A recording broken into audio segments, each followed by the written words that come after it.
welcome to What the Heck's, your source for Warhammer Underworlds and under 30 different things that Windblown status does. I'm your co-host, Davy, and with me I have my co-host, he's like the wind, Phil. How are you? Just feeling cool and breezy over here. Excellent. We are here to talk about the latest warband coming out. That'd be Thyrielle's Zephyrites. And if you notice that I pronounced Thyrielle different ways all episode longs, because I don't know how to say it. And I have not assigned myself a hard way of talking about it. Anyway, it is, for your context, we're recording on the 12th of May. It is a few days before this episode will drop. It is a day after the information on this warband has been released on Warcom. And what listeners don't know at this time of recording, but will know shortly after this content drops, is that they already know everything about this warband. It was a complete spoil on the Warhammer community website. So kind of the first time I think ever that we've had all of our content creator thunder stolen from us. Yeah, I'm trying to think. I think once in a while they've there was a stretch back in first edition where they were revealing like all cards or something. Yeah, or at least a lot of them. Yeah, but yeah. It's whatever. And then ironically, there's a back end snafu where we had not received our stuff early. So our stuff arrived extremely late. And so, yeah, it worked out for us. And we're coming to you, and this is going to be the hottest of hot takes because we don't have any reps with them because we're only no warband. Yeah, exactly. But before we get to that, we're going to do a couple of community shout outs. I want to shout out Underworlds Underground, which I don't know if people know that they are releasing episodes on the regular again. They had released, I think, 4 episodes in April. And then just yesterday, they dropped an Ogre Maw Tribe's faction focus, which I did double check. I was like, wait, did they change what they're covering? Are they are they a Age of Sigmar podcast now? Like, oh no, they're just talking about the warbands that have Ogre Maw Tribes in them. So sweet. Yep. They are really good at doing what we are not good at doing, which is keeping their content efficient and inside an hour. And I really appreciate them for that. Yeah. In other audio news, the Path to Glory podcast is firing up once again their tier list. They kind of have their specialties, and that's talk to winners of tournaments and put out tier lists. While I'm not the biggest fan of like the idea of the tier list, I get it, and a lot of people like it. And what I do actually enjoy it for is it gives you a structure with which to talk about every warband in the game. And so for that reason, I think it's cool and worth a listen. For sure. And they're certainly evocative. You will generate opinions and conversation when you create a tier list. No matter what you are talking about, you could tier list anything and someone will have some bone to pick with you about it. 100%. But that's other folks stuff. We are going to talk now about the Zephyrites. What I will say is ordinarily we accompany this with a blog post, which covers everything. Because of the delay in getting stuff in hand, we may not have images. We usually have extremely high quality scans that Phil works on. But we may not have time to get that up. So you may not have a blog post that coincides with this. We'll see. Hopefully that is the case, but it'll follow at some point, not too long after, I imagine. And then curiously, we have no deck in hand. So this is the first time in a long, long time that we haven't seen a rivals deck arrive alongside a warband. Yeah. And just because I'm realizing that since we don't have a deck, I didn't even think about it. Did they like stamp a classification on this warband as to like, are they strike, are they hold, are they mastery? Great question. I don't know the answer to that. This is somewhat irrelevant, but yeah. Sometimes they more just curious. Seem a little bit arbitrary, and then I think a lot of times, it's mastery. So I'm looking at the Warcom article. It is that skull with a big swirly thing in the middle of its forehead. Yeah. which you could easily overlook as being just bling on the Just box, and yeah, unless just you some knew what it was. cool Warhammer skulls. Yeah.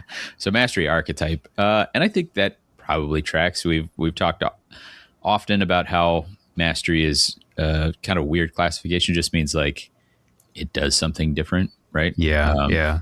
But we'll get into it and see what we got here. And I think the first sign that this might be a mastery warband is the immense size of a war scroll. I think I this is just a guess, but this might be the most words on a single war scroll we've seen in second edition. If it's not the most, it's at least close. Yeah, It's got to be competing. It's right, got to be right up there. yeah. There are 5 abilities in the main piece. There's the Inspire, and then there's a whole description of how Tzul works, and that's like a couple chunky paragraphs over on the left.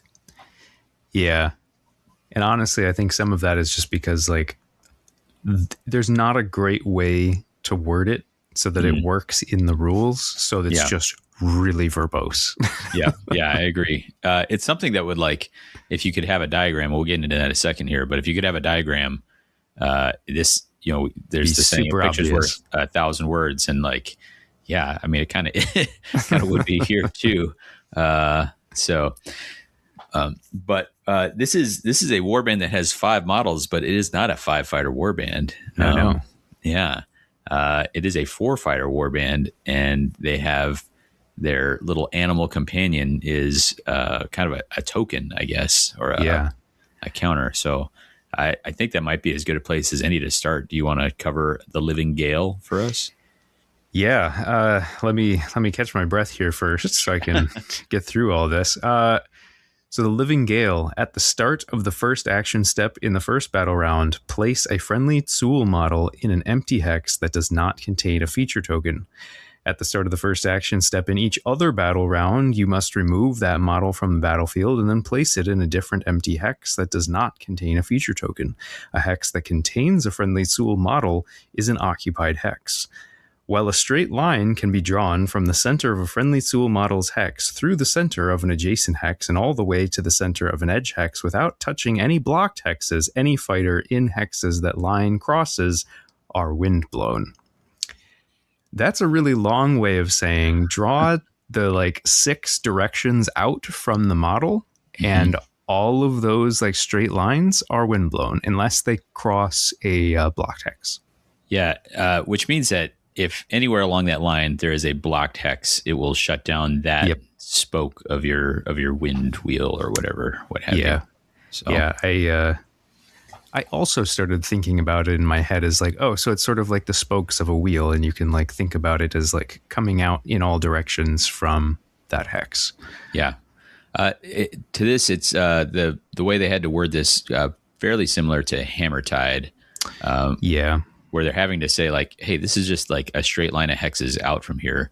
But because they don't have like a great way of describing that, like with default or with, they don't have the ability to just like slap an image here. This is how it goes. Yeah. They have to use a lot of words. Right. This in and of itself here, until you start reading what this windblown status means, this is really just kind of like the groundwork to set up the rest of the war scroll here, because I think all but one of the other abilities refer to the windblown status, and one of them just allows you to kind of do this out of sequence, pick up this token. So literally the whole warband is just this mechanic. I do think the one thing to note from this as well is that although Tzul is not a fighter and does not count as being a friendly fighter, he does count as an occupied hex. So you do just get to pick a hex on the board that is unoccupied and doesn't have a feature token and just block it. Yeah. And we say block, we don't mean like a blocked hex, right? Yeah. You just can can't still do move line of through sight it. through it, but you can't move through or land on it unless you have the flying. Then you could move through it. You still can't land on it. That in and of itself, if all you had was this, like a token that you can move around and say like, hey, this spot is occupied. Like that would be a pretty interesting ability, regardless of anything else going on. Yeah. Just like half a block text that you get to move at each round. Yeah. Pretty neat. Yeah. If you've got, we'll talk about which fighters are important here, but if deployment went poorly, or all of a sudden you're like, ooh, I've got a bad situation here, I need to, it can be used to prevent a turn one charge on a fighter that you particularly want to protect at the main landing spot. Like already before we get into any of the windblown stuff, there's a lot of things that can happen there. And then the instinct, I think, is going to be to take a board that includes blocked hexes so that you can reduce the impact of this. But the more blocked hexes there are, the more creating extra occupied hexes impacts the board state and the routes available. So there's an interesting give and take there, in my opinion, with the placing Tzul in that kind of board situation. Yeah, for sure. And then choosing boards against this warband too, right? Like if you think you can shut down some of their ability to have those lanes for windblown, you might want to do it. Mm-hmm. Yeah. Well, let's talk a little bit about what windblown provides. Unsurprisingly, it does factor into the inspire condition, which simply reads: after a friendly windblown fighter's successful attack, inspire the attacker. So we can see that it can be melee, it can be ranged, it can be a attack profile that's given to them by an upgrade. All it needs to be is successful. You also have to have that windblown status. So the fighter making the attack has to be somewhere in the spoke of that wheel that you set up. And we will see that almost all of these fighters do have some range. So being able to pick this up without being adjacent means you have a lot more flexibility of being windblown when you make an attack. Yep. As a preview, I don't think any of these fighters gain defense on. I take that back. There's one fighter gains defense on Inspire, and we'll talk about that. But which fighters get what out of Inspire is pretty varied across the warband, and so I think you'll have some interesting choices on how you're prioritizing the Inspires here. Yeah, for sure. How you're trying to set that up. And then their uninspired attack profiles are not inaccurate. They're modest. They're like real middle of the road, right? Like 3 swords or 2 hammers. And so as we'll see here on the other side of the scroll, there's ways to get a little bit more accuracy with it. And I think you may decide during deck building that you may want to bring the ability like an extra dice, determined effort, or whatever the heck you want to try and bump that a little bit more. Give yourself a bigger chance at Inspire if you decide that's an important part of your game plan. Yeah, for sure. Speaking of some of the defensive profiles of these guys, you want to read Zephyr Dance for folks? Yeah. So the background is a hurricane acolytes move with such dizzying speed that their foes can barely land a blow against them. Friendly windblown fighters with any move and or charge tokens have +1 save dice. And given that you have some fighters that are already on 2 dodge, maybe uninspired, 1 inspired, then this is access to 3 defense dice before you put any upgrades or anything out, which is wow. Yeah. Pretty nice. Yeah. I like the back and forth of, hey, they're probably going to want to take advantage of this. So you can, as the opponent, you can say, like, I think here are some likely landing spots for an attack. I think they're likely to end up in, along one of those windblown spokes so they can take advantage of that save dice. And at the same time, because so much of this warband has ranged attacks, they actually have a fair amount of flexibility with where they can position and still take advantage of this. Yeah. I do like that it's not just be windblown, but you also need a move or charge token so that at least at the start of rounds, there's a chance that, you will not have this bonus, even if you had it in the last round. Mm-hmm. But to that effect, Skylar had sort of given us some stuff he's been thinking about with this warband to share. And he kind of likes them with Reckless Fury because of all the cards that let you have a charge token just sort of for free. Yeah. So that they can, without actually having to charge, they can get the access to the +1 defense dice.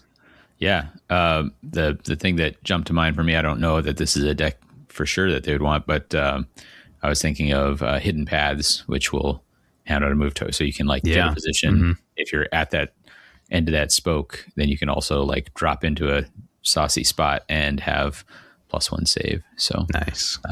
Yeah. Some cool stuff to be able to do. +1 dice on save is always really good. I think when we get to the fighters, I'll be curious, because I was thinking about this, like, were the profiles designed with these bonuses in mind, or is it more just like, oh, here's an extra that they get on top of things? So sure. Yeah. Well, all right. What we have another Zephyr ability. What's this next one? Yeah, Zephyr Leap. The flavor text here is: carried by the wind, the Zephyrites perform gravity-defying leaps right over the heads of their enemies. And conveniently, it follows the theme and says friendly fighters have the flying rune mark and +1 move if they are wind-blown when they start that move.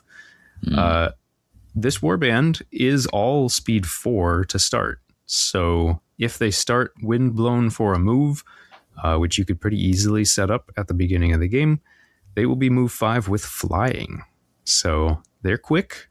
And with, as we said, with a lot of ranged attacks, that means they can kind of get wherever they want to put some pressure on the opponent. Yeah. That's with the, like you said, that threat range between high speed, flight, and ranged attacks means, you can make sure to get some pressure in a lot of spots, and especially positioning pressure. They we'll see that their damage output is on the lower side, although there's an important caveat to that. But they have the ability to mess with positioning quite a bit because of that long threat range, and when we combine the movement and the attack profiles together, it's hard to have somebody like, well, I'm just going to stand on this feature in the back and I don't need a guard token because I'm so far away, I'm safe. Like, not really. No. Threat range of 8, you've pretty hard to just be like, yeah, I'm fine. Yeah, exactly. The next ability here is Hurricane. Well, sorry, I'm going to back it up.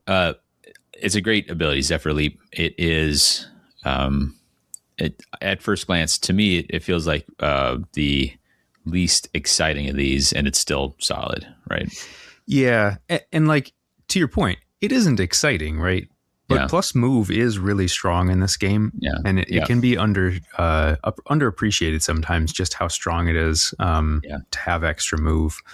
And there's a number of different ways you could probably set this up where your opponent didn't think you were going to be windblown, but then you like pushed into it, so now you have another space of movement.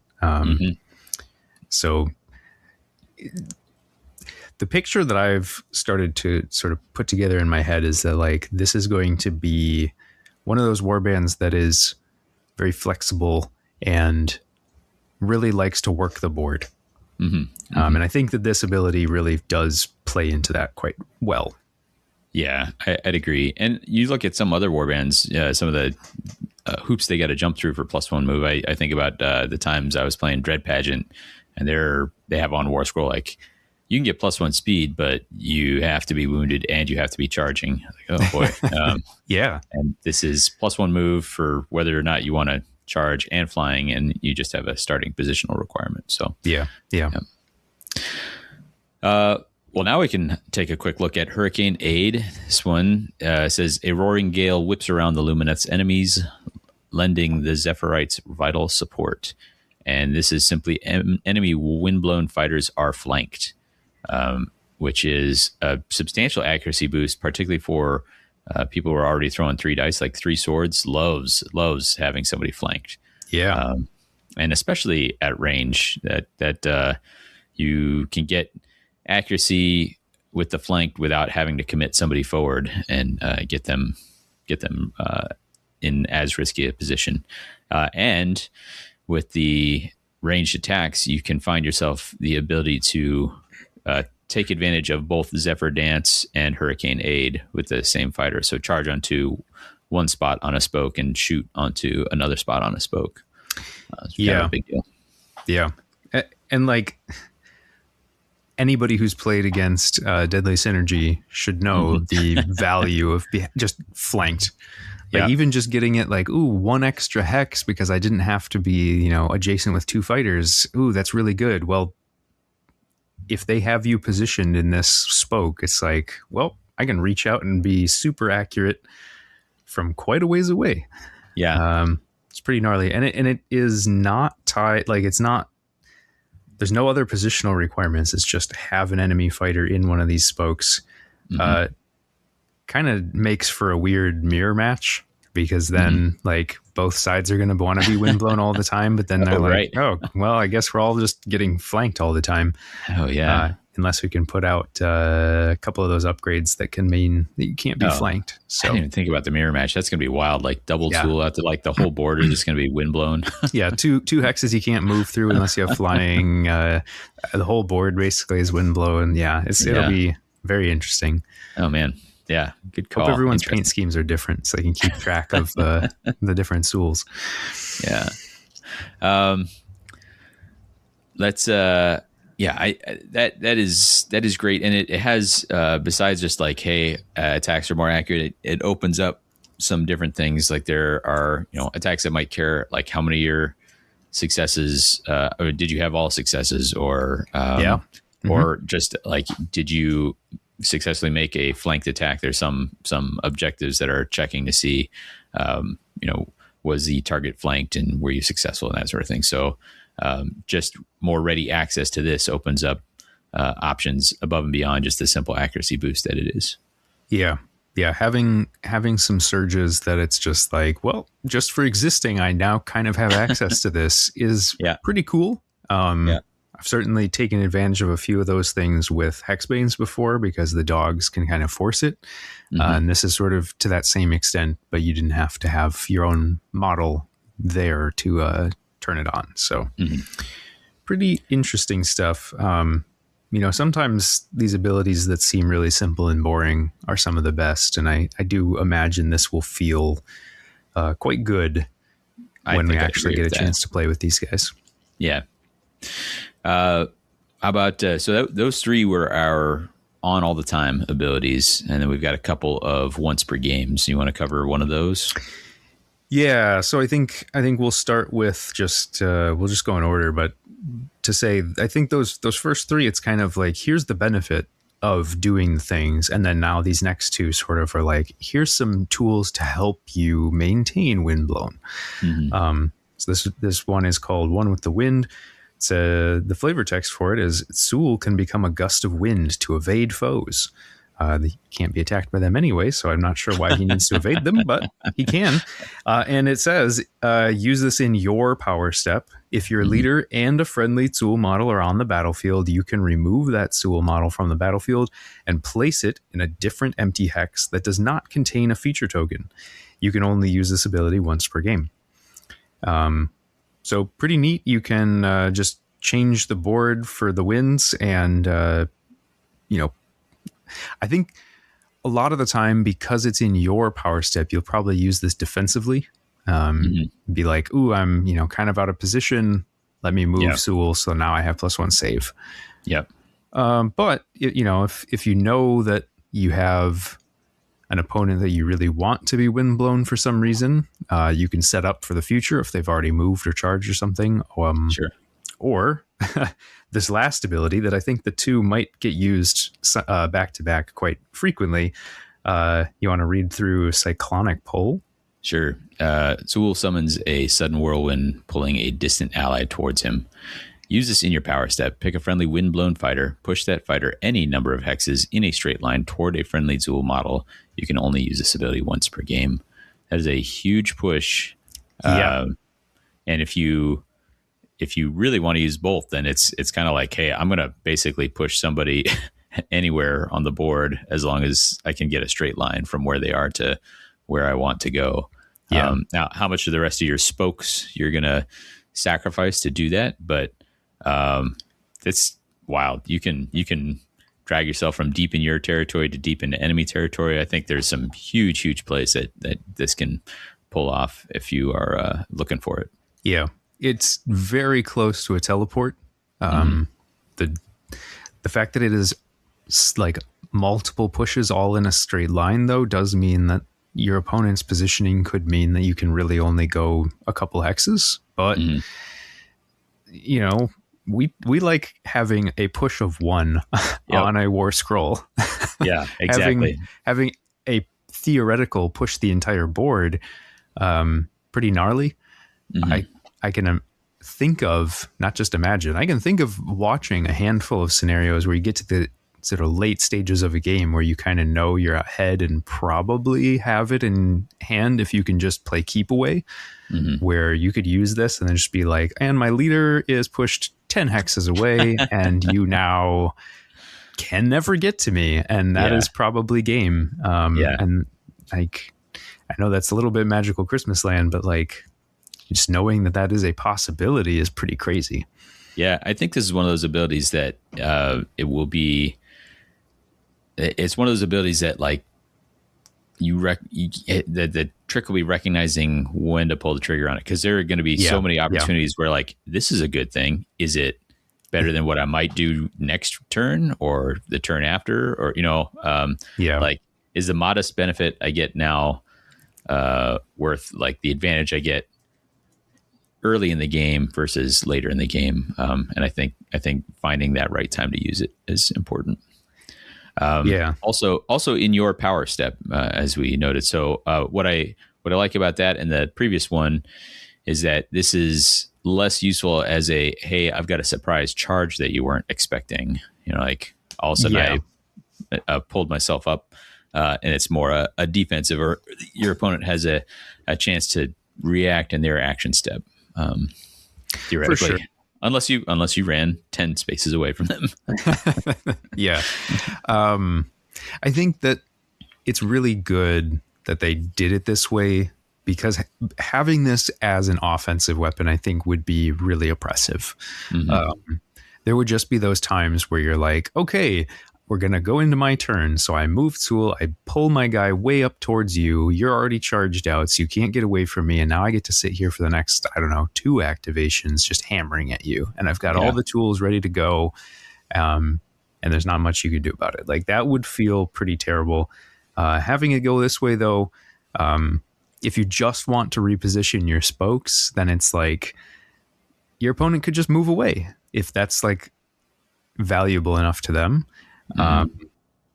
And like, the push is hard to completely like outplay once it's happening, because like pushes are just really good and a multi push is always strong. But you could at least probably guess as to what your opponent's going to try to do, and at least be ready for it once they're sort of set up. So yeah, really, really glad that there's some counterplay opportunities, and that at least half of the combo, if you want to do the two together, requires that the leader be alive. I think if it was just free, no matter what, anytime during the game, I can just move Tzul once. Might be a little too strong. I like having a limiter. There are a couple things I wanted to say about one with the wind, the pick up and move the token. There's an interesting line in there that I can't tell if it's future proofing or if it is a holdover from perhaps some other way Tzul used to work. Because it says, if your leader and a friendly Tzul model are on the battlefield. I was like, wait, how could Tzul ever not be on the battlefield? Yeah. We don't really need to clarify that Tzul is on the battlefield, because he's just gonna be. Yeah. It's hard to picture the ability that would take him off of the battlefield, because he's such like a weird thing. Like, for a future ability to somehow affect him would be kind of wild. So. And since he's not a fight, like if he was like Spinefin, where he was technically a fighter, but he couldn't move or attack or like do any other actions, but he was still on the field, like he could get removed. But since he's not, he's just gonna always be there. There's never an opportunity for him to not be. So maybe, like you say, maybe they were thinking about like at one point he was gonna be like a 1 health fighter. And then it would be like a 4x4, but we stretched the 1 health back off onto this other little fox guy, but they Yeah. decided. And honestly, I really like this idea. It is a cool thing that many Underworlds warbands have done, which is to have a little kind of pet model, Yeah. be it a squid or a bulldog or what have you. But often they end up being like, yeah, this guy's got a 2-sword, 1 damage attack, and will Yeah. inspire a 3-sword, 1 damage. Like, well, it's a cool model, but it's mostly kind of a throwaway. To give this model such a central impact on this warband is kind of a cool thing to do. But while we're talking about One with the Wind, though, I wanted to invite you back for a second visit to Magical Christmas Land here. And if you talked about, hey, because you use this in your power step, you're often using it defensively.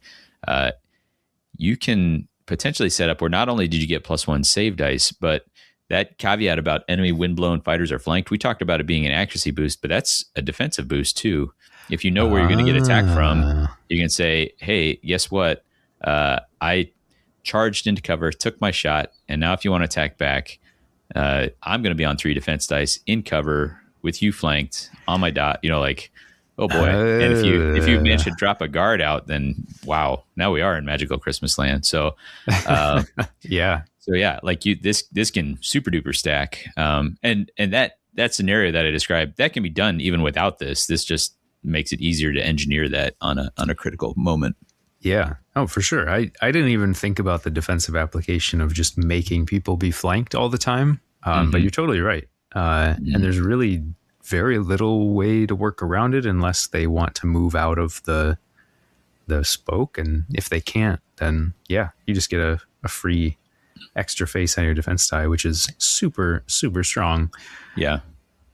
Yeah, and the geometry of those spokes, like in tight to Tzul, is basically every hex surrounding Tzul is. It's like the closer you get to Tzul, the harder it is to avoid being windblown. Very, very much so. Yeah. Yeah. Yeah. I was thinking about it of like, there's probably some way you could do some like triangle diagrams to be like, here are all the spots where you can be windblown and your opponent can be windblown and be within 3 hexes of each other, and like figure out here's the blob of like all the potential risky spaces for your opponent to be positioned around Tzul, because if they're anywhere in there, you will be able to pick up windblown while they're windblown, and then again we're off in Magical Christmas Land. Yeah. So that's the War Scroll as a whole. Anything else you want to say about that before we take a look at the fighters that this is applying to? Only just that there's very little on this War Scroll that's sort of telling you what to do with this warband, which I kind of like and I kind of hate, I guess, in the sense that it's like, so what does this warband want to be doing? What is the identity? And I think the identity is they can kind of do anything. Yeah. Yeah. I think if you were to bioengineer a warband for Skylar to enjoy, you might come up with a War Scroll that looked like this, that says you can do whatever you put your mind to. Just just figure out how it applies to the situation. And oh, by the way, they're elves. And by the way, they're elves. So yeah. No, I agree. Probably almost a tailor-made warband. Yeah. Well, let's talk about the boss here then. So Thyrielle is the leader. Uninspired side is move 4, defense 2 on dodge, health 4, a 2 bounty. Only extra rune mark is the leader rune mark. And then 2 attack profiles. The melee attack is range 1, 3 swords, 2 damage with crit grapple. And the ranged attack is range 3, 3 swords, 1 damage, also with crit grapple, which feels like a good way to get somebody windblown that didn't want to be windblown. I think I have thought so many times about how cool it would be to have grapple if you just didn't have to be doing it with melee attacks. Yeah. Because the only place we've ever seen it is on melee attacks. And usually negative. Hadzu. Oh, Hadzu's... Well, okay, yeah. Hadzu's got it, and I just don't think of it as grapple because I just think he's just got a cool, unique thing that he can do. But no, that is just grapple. But like, that's a really good ability, right? Yeah. Like Yeah. it's Yeah. always been surprisingly effective to just be like, I plink you and I get to pull you instead of push you away. Yeah. I think I would find, there were sometimes just, it didn't matter. Like I Yeah. don't want to pull you any closer. The spots I want to send you to are further away, but when it matters, it really matters. It really is a big deal. Yeah. It's an awesome ability to have when like, I want to like stick you behind this wall, but I don't want to be set up in a spot where I have to be like in a line to drive you, away into that spot because I want to block line of sight after I attack you, or you're on a feature token and I want to get you off, but if I push you away, it's like stopping me from my future charges. So instead I want to like pull you sideways or towards me. And then there's a couple other things that different decks care about for positioning that you can set up with grapple. So I don't know. I just like having it on a range attack. Crit grapple is a little less cool. That won't come up as often, but you know what? I'll take it. Yeah. Well, it's funny you mentioned crit grapple because when we inspire, both those become just straight grapple. And that good. 3 sword attack becomes 3 hammers. So you end up with 2 very accurate attacks and just grapple on demand. Yeah. And as we'll see, this is one of the few fighters that has a 2 damage attack. The only one uninspired that has a 2 damage attack that does not already need Grievous to get there. Thyrielle, besides needing to be on the board to trigger your War Scroll ability, the one with the wind, is your initial source of 2 defense dice, is your source of decent damage. So I think this, as fighters, as leaders go, is a pretty important leader. Maybe not as as much of a centerpiece as some warbands, but you're going to want to get a lot of value out of this fighter if you can. Yeah, for sure. And it kind of feels like one of those fighters where you save them till the end of the round and then you kind of play to the board with them. Because it's like, Thyrielle is probably your heavy hitter, but if you just use them as your beat stick, they're probably going to got. So you kind of have to be like cagey about when do I dive? When do I stay back? When do I just pick up incremental value with these range attacks and crit grapple and hanging out with 3 dodge because I have 2 dodge base and I can pick up that extra defense. Yeah, for sure. Very cool. Let's take a look at the next fighter. You want to cover? Actually, before we do, because we don't have the model in hand, what is happening with is Thyrielle have? So in one hand, there's like a bottle that is like shooting wind out of it or something, and then the other hand is that a fan? What is happening there? I believe, based on the pictures that we have, that is indeed a fan, and I believe that it is like part of the sculpt to keep the model up because they're standing on like their tippy toe. Sure. Yeah. But yeah, I think they have a fan, and I think the idea is like they're these wind warriors, I guess. So it's like, I'm going to use a fan because I can redirect wind with magic. Yeah, no, I like that. I don't know. I've been trying to decide, like, is this bottle full of ribbons or is it like supposed to be a representation of wind? I feel like in the past, when they do like magical wind, it looks kind of more cloudy, like a solid thing. Yeah. So I almost wonder. I like the idea that like there's just wind coming out of the ribbons just starts showing you like, hey, it's whipping these ribbons around. Yeah. I don't know, but yeah.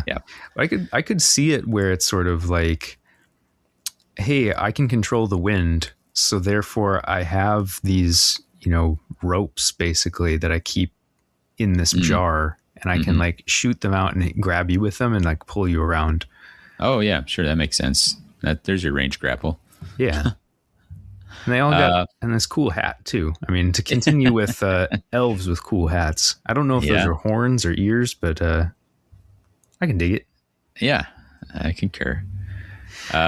Who's our next fighter though? Yeah. Well, at least the way we've sort of sorted them here, I don't really Sure. know who we would go with next, but the way we have them sorted, we have Anara as our next fighter. Anara is the not blind bowman, I guess is what I'll say. Yeah. Because there are two fighters with bows, but they do not have a blindfold on, which seems like it would make shooting things really hard. But so, as we've said before, speed 4, but only 1 dodge here, 4 health, and 2 bounty. So your 1 dodge, 2 bounty is a little scary. But range 3, 3 swords for 1 damage with crit grievous. Ooh, Yeah. man, so jealous with Hold Thunderix. on, folks. We haven't seen this since first edition. Yeah. A ranged attack that can do more than 1 damage. Oh boy.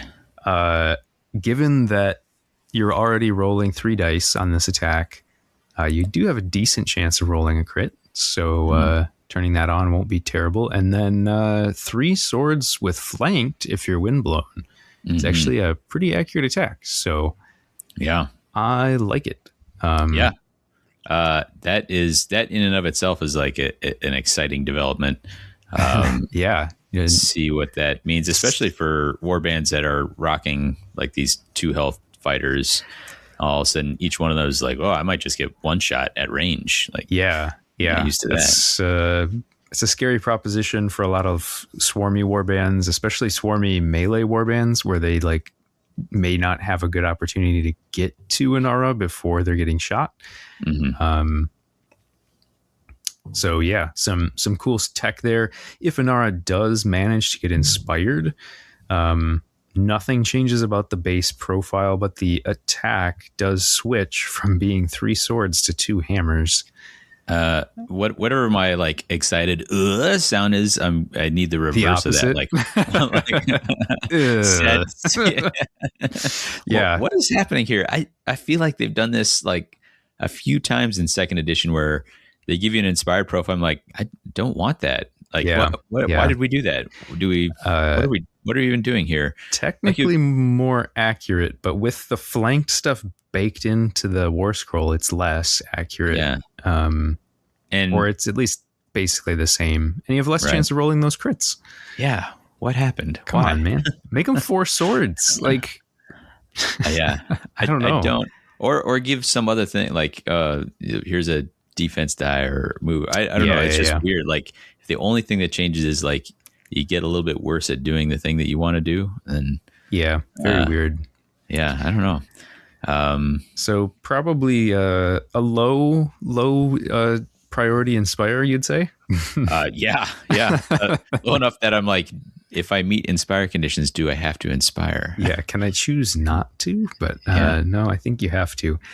So yeah, I don't know. Maybe. Well, I was gonna say maybe Inara doesn't need to be windblown then, but then it's like, nope. Kind of want that extra defense die. Yeah. The 1 dodge with 2 bounty is scary, but sure. Our other archer does not have that problem. So you want to read off Orieth for us? Sure. Orieth is sporting 2 attack profiles. Orieth figured out how to bring a knife as well as the bow, which Nara did not think to do. Yeah. Orieth has a range 1 attack, 3 swords, 1 damage, crit grapple, and a range 3 attack, 2 hammers, 1 damage, crit grievous. Yeah. With the inspire gaining a defense die, so it was on move 4, 1 dodge, 4 health, 2 bounty, gains a defense die. Melee attack goes to straight grapple, and ranged attack goes to 3 hammers, 1 damage, crit grievous. What a I think this is your highest priority inspire if you have some say over it. Yeah. And conveniently has a already pretty accurate ranged attack to use to try and get inspired. So it shouldn't be too hard. Man, 3 hammers crit grievous at range is pretty scary. Oof. Yeah. And maybe you're flanked as well. Like, lots for sure. I think, you gotta be hoping to do a lot of work with this fighter, right? Mm-hmm. Yeah. I agree. So that leaves our sort of last fighter and odd man out. We got Sirikith. Everyone else got the memo that they're supposed to be using a ranged attack, and bro rolls up with his lantern and his spear. So he's got 4 move, 1 dodge, only 3 health, but 1 bounty. Yeah. And he's got this sort of standard 2 hammers, 1 damage profile, but only range 1, which you'd maybe expect range 2 on a spear. But he does have Grievous baked in, so he can be a 2 hammer, 2 damage attack. And if he can manage to get inspired with his range 1 attack, he will go up to 3 hammers, base 2 damage with grapple. Mm-hmm. So maybe a bit of a glass cannon, but that's a pretty accurate attack, inspired, and able to put Grievous on that to go up to 3 damage. Mm-hmm. Yeah. Pretty. I think this is a fighter that you decide how important the inspire or the survival of based on how badly do I need extra damage, because they go up to, when he goes up to 3 hammers, 2 damage, no longer needing Grievous. Now you can throw great strength on and get, now you've got an accurate 3 damage dealer. Yeah. It, I guess to our earlier point, it's sort of like, what does the warband want to do? Well, the warband's going to do whatever the board state dictates that they should do. You've kind of got pieces to handle all scenarios. Yeah. I think he'll make a good cleanup fighter after you've done 1 or 2 damage at range from your bows. He can kind of swoop in and try and seal the deal. Yeah, bring him in for a long bomb charge late, because he can hit decently hard. And like you say, clean up early and then probably get inspired for rounds 2 and 3. Yeah. Just he's a little fragile, so you just have to kind of watch him early to hope he doesn't just get nuked right away, because the 3 health is vulnerable with only 1 dodge. But if you've positioned well, then Zephyr Leap, giving +1 move and the flying will give him a better chance to come in for... Hopefully, you can keep him safe until you need him, and then he'll be ready to come in and do some work. So that's all the fighters. That's the whole warband. What I know, I did a little bit of thought about some deck builds. Did you actually build anything or do any sort of thinking about what you might want to do with this warband? Sure. I thought a number of decks kind of came to mind for me. One is a certified rack and ruin enjoyer. I think all the extra grapple on here, and all the extra positioning pressure from your spokes of Tzul's windblown status gives even more things for your opponent to have to think about to balance alone in the dark and stay close and all that sort of thing. So I think there's a lot to be gained there, for sure. So I like the idea of that, and I think the pings in there pair nicely with a warband that has some decent threat at range, particularly given 2 fighters with crit Grievous on their ranged attacks. So that felt like a pairing that I would definitely explore a fair amount. Yeah, it gives you a nice floor with the end phases, like you mentioned, but then also there's some nice, just sort of like kind of automatic surges that you can pick up from that pairing as well. And so then I guess you can kind of just decide, like, how do you want to build on that? Since you're already handling the positioning stuff, you maybe want to pick another deck that has like pushes or something else to lean into more pings, because your plan will not be like, I'm not going to be one-shotting anybody, but I have all these ranged attacks and pings, so I can actually do quite a bit of damage without having to really get toe-to-toe with anybody. For sure. And to that effect, my follow-up was Cataclysm as a deck that brings pings, and as a deck that says, like, hey, I can ask you to do a number of different things. I can ask you to set explosives with Spread Havoc. You just be like, I'm just going to do whatever I want to do, and I'm going to get glory. So I think that is also in the conversation there. What did you find yourself looking at? So I started trying to look at like what kind of surges does this warband look like they could score easily. Sometimes is a way that I like to start to figure out what I want to do with a warband. And one deck that has a lot of really easy surges and I think work really well with this warband is Blazing Assault.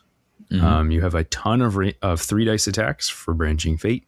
Sure. You have some really accurate attacks for Perfect Strike, and with your flanked stuff, you can kind of make sure that you have more dice faces that are successes. Critical effort with range attacks is always silly. Yeah. So like some nice stuff there to just get the ball rolling without really having to commit yourself. And then I really loved the idea of having a illusory fighter as well as the push that they have, cyclonic pull. So I was like, well, I kind of think I like that. So maybe put those together. So like, I don't know, you could probably go a lot of different ways once you're saying I'm running Blazing Assault as one half of this, but I thought it might be interesting because of their like positional stuff, but also having lots of range attacks to see if maybe this can be a warband that can run hunting grounds effectively. Oh yeah. I know. It's not, I don't think it's great, but I don't know. I kind of like the idea, at least to try. I like that lead by example is a probably pretty available option for you. Sure. I mean, you're not wrong. Like, I think it is a deck. Like, that's what brought me to Thundrix was, hey, here's a deck here's a warband that has ranged attacks and can kind of reach out and do that. And with this grapple, you can even drag people closer to your territory, right? So yeah. I don't know that it's good. I don't even know that it's like a thing you really should be trying to do, but it's more of the like, I think you could do it, and I really haven't figured out another strategy with hunting grounds that I like all that much. And it feels like you've got some tools to help make it work with this warband. And I guess part of what I was thinking about with this warband that also led me to hunting grounds is just that like if you're not getting the bonus defense, you are so squishy. Like you've got a bunch of fighters on one dodge, at least to start, and pretty much no punch in melee. So like, do I really want to go and put my fighters in enemy territory if I don't have to? Sure. So it could be very wrong, but I thought, what if I just stand back and just shoot at people? And then it's like, well, if you don't want to come to me, I can just keep shooting you. That's fine. Yeah. We already mentioned Reckless Fury being one that Skylar was looking at, mostly, partly because handing out extra move and charge. But again, I think some of those grapple tools, some of the positioning things give you a chance to force the scoring of some of the high ceiling end phase objectives that deck brings.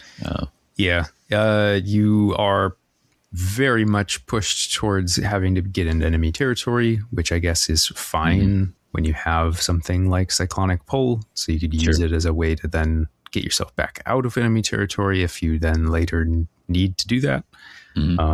Or you could charge in friendly territory and then pull yourself into enemy territory late. Yeah. So I suppose that gives you some flexibility there. Power cards are still nuts in that deck, so you never go too wrong by having that power deck. So one thing that I was thinking about that I wasn't quite sure if I had decided I like it or not is how do you think this warband holds? It's a good question. I think one thing we haven't mentioned is how much this warband loves finding guard cards, right? So you have a number of 2 defense fighters, but you can get up to 2 or 3 with that, and they're on dodge. So guard, as any card that puts you on guard, has got a big payoff. Yeah, Shields Up might have been one of the first cards that went in my Blazing Assault Sure, pile. sure. Then but there's others out there with Deadly Synergy or Emberstone Sentinels or Pillage and Plunder, like lots of access that kind of makes those decks attractive. Yep. I think in my experience, like that 4 health is potentially pretty helpful because you can, if you have 4 health and guard, you can be like, you don't have enough. You can either get enough accuracy to get me, or you can get enough damage. We probably can't get both. It's going to take you a couple hits to get through. Yeah. To do it. So, I think they're not like, hey, this is the best warband ever for holding, but I think you can absolutely do it. And I think doing it as part of a flexible plan is probably the best option for them. Yeah. And having so many range attack is never bad when you're going to be like, well, I need to go hold, but at least I can hold and shoot. Yeah. Well, I mean, right there, aggressive defender says like, that is so much easier if you have ranged attacks.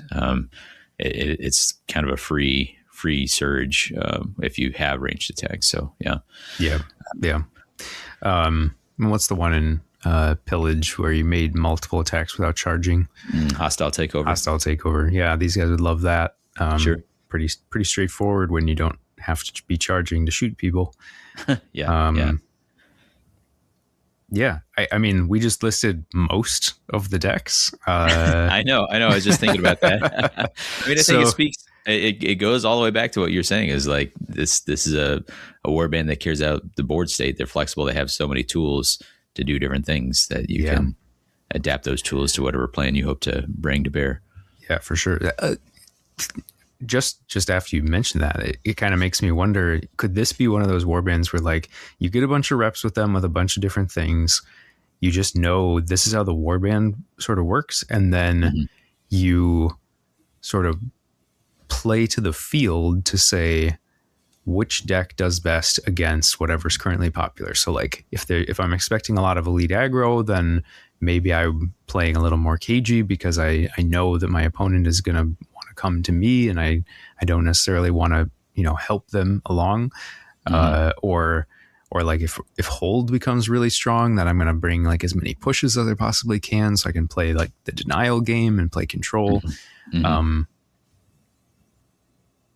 It seems like they could kind of just do everything, like, which is maybe a bit of an overstatement. Obviously, we have, like I said at the beginning, we don't have any reps with these guys. We don't have models in hand. They might feel very different on the table compared to what they look like on paper, but on paper, having multiple damage access at range means there's really no reason that you have to like push really hard to do a bunch of high damage melee attacks. And you got these cool sort of control pieces with like extra push, extra save, and extra defense dice. So yeah, cool flexible warband. Yeah, I think so we talked some in the last episode I was on with Jake, where we were talking about warbands that have a lot of tricks or don't, and thematically I was saying that I really liked Kamandor's blades, but mechanically I didn't, because they just didn't have as many tricks. Like this feels like warband, like you've got so many tricks that you have available to you. You have some once per games, you have some positioning things. Like it feels like there's always going to be something clever that you can do, and you just have to figure out what the clever thing that helps you the most is. Yeah, absolutely. This is not a smashy warband.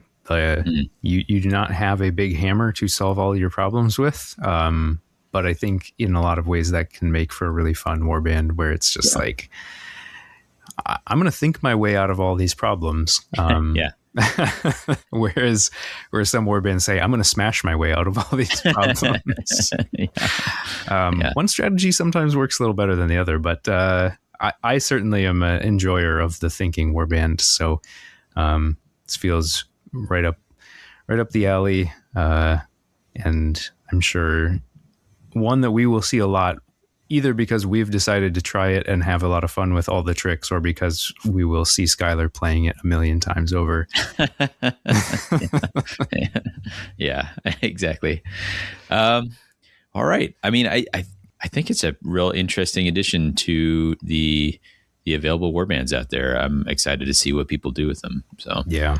And it just feels like there's going to be such a depth of gameplay with this warband as well. Like, people can really dive deep with this one and really just figure them out. Going with lots of reps. Yeah, this feels like something you'll be playing against somebody, and then somewhere around like the second or third action of the first battle round, you'd be like, "Oh no!" Like, they know how to drive this thing. I am in trouble. So yeah. Or right as they place their Tzul model, you'll be like, "Oh no, that is terrible news for me." Yeah, cool. Well, like you, listener, I am excited to get my hands on them. Yeah, right. So, well, Phil, any last thoughts before we look to wrap up here? No, I think we can keep it short and sweet for this one. There's no deck to cover, so keeps it a little easy. Silver linings, I guess. If you want to share what you think about this warband, you can do so at our Discord is the best place, but you're also welcome to email us at whatthehexcast@gmail.com. You can check out anything from the Mortal Realms at themortalrealms.com. I know the Story Phase guys just dropped a Caradron Overlords episode, and I got name checked in the chat. I think there must be some awful puns in there. Oh boy. People were saying I'd be really, really triggered if I listened to it. Now I'm trying to decide. Yeah. Have to, right? Yeah. I usually do them in big stints because they're chunky episodes, and sitting down to like 2.5 hours is sometimes a little intimidating. So what I'll often do is I'll listen to one, then I'll get excited, and so I'll listen to several in a row. But good deal. Yeah, I've got some. I have to find a gap in between audiobooks for that. But, we should. Well, I guess we say thanks to GW for the preview content to make this possible. It'll arrive. It'll get here. It'll arrive. Yep. And thanks to you folks for adapting with us. This is not exactly how we usually do these things, but we adapt to the circumstances we're presented with. I also wanted to say thanks. We've got, by the time this comes out, we will have had a chance to link up with this individual, but I'm pretty interested when we talk about what's coming up next. There's a listener who is dropping by Madison and has made booster packs. Yeah. Okay. I saw this in the Discord and was like, wait a minute. Is this somebody who's just like, hey, I remember that episode from like a million years ago when you guys talked about doing a draft? Yeah. They have put every second edition card with and they minus Realmstone, which means that they like us. I've put them all in booster packs. So it's like 21 packs that they have somehow foil sealed. I don't know if they have some sort of machine, and I'm really interested to hear what this format they have in mind for this. It'd be super cool. So yeah. I'm unfortunately working on the Saturday, so I'm going to see if Emma and I can maybe sneak over on the Friday and get it. But barring that, maybe we'll see if we can get some words from this fella to talk about this very, very cool idea. Man, that is a ambitious dream that I never expected anyone to actually figure out how to do. But kudos, and definitely would love to hear about how it actually winds up. Yeah, absolutely. So that may be what's coming up next. We'll see. We got a couple other options. We are closing rapidly in on our 200th episode. What that means, we got to figure that out too. But before we can get to that, we got to get to our Flava Text quiz. And Phil, normally I would give you a card that includes this warband on the art, but no can do, amigo. Yeah. Impossible. Yeah. So we're going to have to go with something else. I'm going to go with the following unattributed quote. With enough speed, it is said that one can outrun even death itself. Oh, man. Here's my one hint for you. I'm going to read it one more time, and then I'm going to tell you to not overthink it. With enough speed, it is said that one can outrun even death itself. I mean, my brain is just screaming at me. It's got to be great speed. It is great speed. But which one is the question? Right. What deck would I look at early? And I'll tell you I don't know if we've ever done this. Have we made you pick the deck? That's interesting. No, but most of the time the cards are not the ones that are duplicated. Yeah. So I don't know how often this has come up. Right. This says Scythielle on it. No, what's the Wild Hunt? Is that Scythielle? Skates Wild Hunt. Skates Wild Hunt. Nailed it on the first time. Well, you are a rack enjoyer, but I don't remember if Great Speed is in rack. It is rack. You are correct. All right. Very cool. Great Speed. Good card. Circling all the way back to +1 move is actually quite nice. Well, on the topic of wind, we're going to go with a band that I listened to a bunch a while ago. I haven't come back to for a bit, but Uncle Tupelo had a song called Sajit Wind, which I think is truly excellent. And for What the Hex, I've been Davey. And I've been Phil.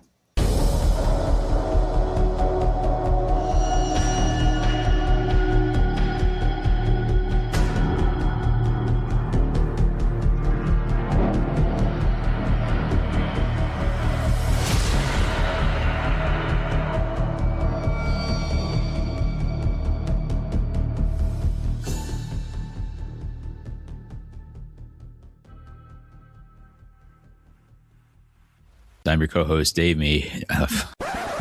Right. This says Scythielle on it. No, what's the Wild Hunt? Is that Scythielle? Man, Skylar's gonna be so mad at us for not even knowing who the fighter is. Not if I edit it out. Blooper reel, here we come.